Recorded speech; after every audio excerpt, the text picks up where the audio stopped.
Everyone, so this lecture is about energy of electron in an orbit.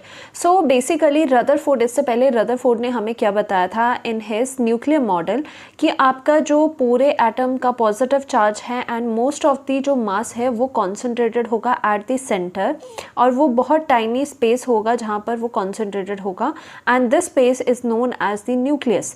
So positive यहाँ पर ये nucleus है. Suppose करेंगे कि ये इलेक्ट्रॉन है और इन्होंने क्या कहा था कि जो इलेक्ट्रॉन्स है वो रिवॉल्व करते हैं अराउंड द न्यूक्लियस.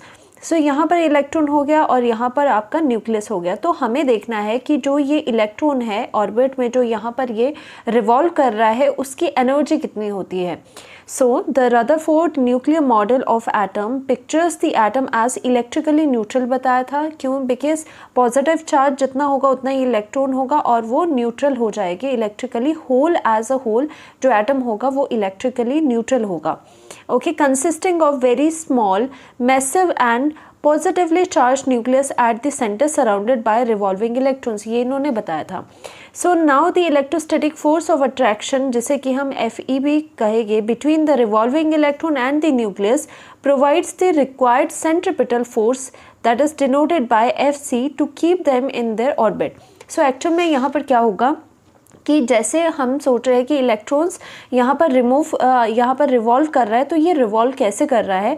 जो इसकी सेंट्रिपिटल फोर्स है वो कौन प्रोवाइड कर रहा है? सेंट्रिपिटल फोर्स से ही तो ये रिवॉल्व कर पा रहे हैं.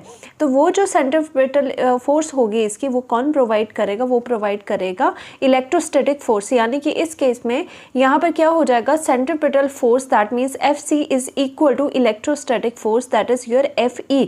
ओके, तो कोई भी पूछे कि इस केस में सेंट्रिपिटल फोर्स कहाँ से आ रही है, कौन प्रोवाइड कर रहा है, वो है आपकी इलेक्ट्रोस्टैटिक फोर्स ऑफ अट्रैक्शन. क्योंकि ये आपका पॉजिटिव है, पॉजिटिव चार्ज है, और ये आपका इलेक्ट्रॉन नेगेटिवली चार्ज है, तो ये ऑपोजिट चार्जेस में क्या होगी? अट्रैक्शन होगी. इसी वजह से ये जो FE है इलेक्ट्रोस्टैटिक फोर्स, यही आपका क्या बन जाएगा? सेंट्रिपिटल फोर्स बन जाएगा.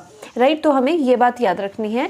और यहाँ पर hence for a stable orbit in an atom, तो स्टेबल ऑर्बिट के लिए क्या चाहिए? हमारा जो सेंट्रिपिटल फोर्स है is should be equal to आपका ये हो जाएगा, centripetal force should be equal to your electrostatic force, तभी तो वो रिवॉल्व करता रहेगा. राइट, तो यहाँ पर हम इसके डेरिवेशन करते हैं. Main focus is to calculate the energy of the revolving electron. So यहाँ पर total energy of the electron कितनी होगी? पहले हम ये लिखते हैं, टोटल एनर्जी ऑफ इलेक्ट्रॉन जो रिवॉल्व कर रहा है इलेक्ट्रॉन, वो कितनी होगी?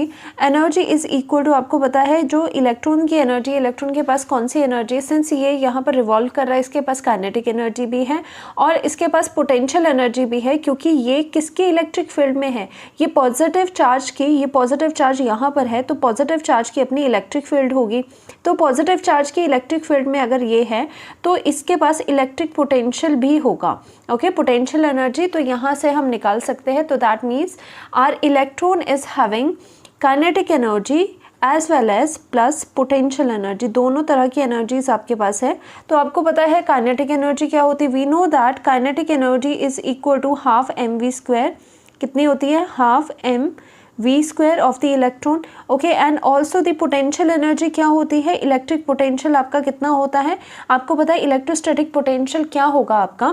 1/4πε0, जिसे कि हम K भी डिनोट कर सकते हैं या फिर 1/4πε0 भी आप लिख सकते हो. राइट, और यहाँ पर जो पोटेंशियल है वो किसके बीच में है? It is in between plus ZE जो आपका न्यूक्लियर चार्ज है यहाँ पर, और इलेक्ट्रॉन का चार्ज है. इलेक्ट्रॉन पर चार्ज कितना होगा? -E.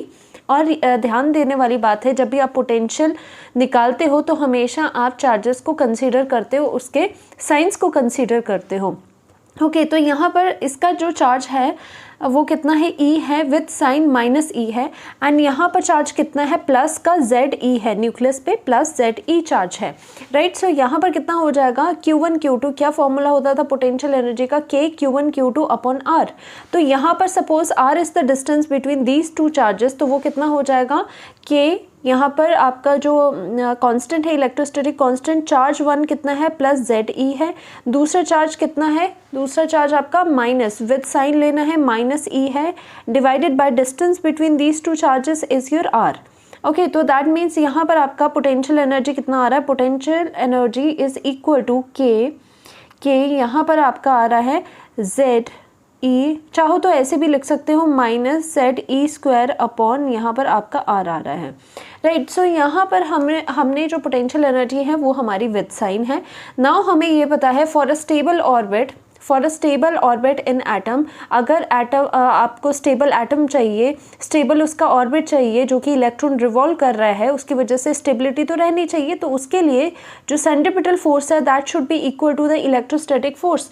सो हमें पता है नाउ पहले हम एनर्जी लिख लेते हैं। चलो एनर्जी में ये वाली वैल्यूज पुट कर लेते हैं, kinetic energy and potential energy की। So it is equal to half M V square plus यहाँ पर पोटेंशियल एनर्जी आ जाएगी विद साइन, और यहाँ पर पोटेंशियल एनर्जी कितनी है minus K Z E square upon R है यहाँ पर। So let this equation be equation number 1।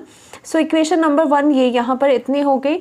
Now हमें पता है for a stable nuclear, for the stable orbit, हमारा यहाँ पर जो इलेक्ट्रोस्टैटिक फोर्स होगी that would be equal to the centripetal force. That mean जो सेंट्रीपिटल फोर्स इलेक्ट्रॉन को चाहिए to revolve around the nucleus that is provided by the electrostatic force. So यहाँ पर इलेक्ट्रोस्टैटिक फोर्स हमें पता है क्या होती है। इलेक्ट्रोस्टैटिक फोर्स का फॉर्मूला हमने किया था इलेक्ट्रोस्टैटिक कांस्टेंट, जो कि 1/4 पाई एप्सिलॉन नॉट होता है, और यहाँ पर Q1 इंटू Q2 होगा। दोनों चार्जेस को आप लोगे, ये चार्ज यहाँ पे इतना है ZE है और यहाँ पर चार्ज आपका E है। और हमेशा याद रखना है जब भी आप फोर्सेस निकालते हो तो आप उसमें साइन, चार्जेस के जो साइन है उनको कंसीडर नहीं करते। चार्जेस के साइन हमेशा कहाँ कंसीडर होंगे, हमेशा पोटेंशियल या फिर पोटेंशियल एनर्जी निकालने में हमेशा आप साइन को कंसीडर करोगे। So our first charge is ZE, another charge is E without any sign in the case of force, divided by distance between these two charges क्या है R है, और उसको स्क्वायर होता है, डिस्टेंस का स्क्वायर होता है फोर्स में, पोटेंशियल में नहीं होता, तो हमने R स्क्वायर लिख लिया यहाँ पर, right, which is equal to, और ये इक्वल टू कितना हो जाएगा, सेंट्रीपिटल फोर्स कितनी होती है mv स्क्वायर अपॉन आर होती है, राइट। सो यहाँ से क्या हो जाएगा, यहाँ से एक आर और एक आर कैंसिल हो जाएगा। So now we have K Z E square divided by एक आर लेफ्ट आउट हो गए, it is equal to M V square. So now from this equation it is very clear that we have the value of M V square as equal to this one.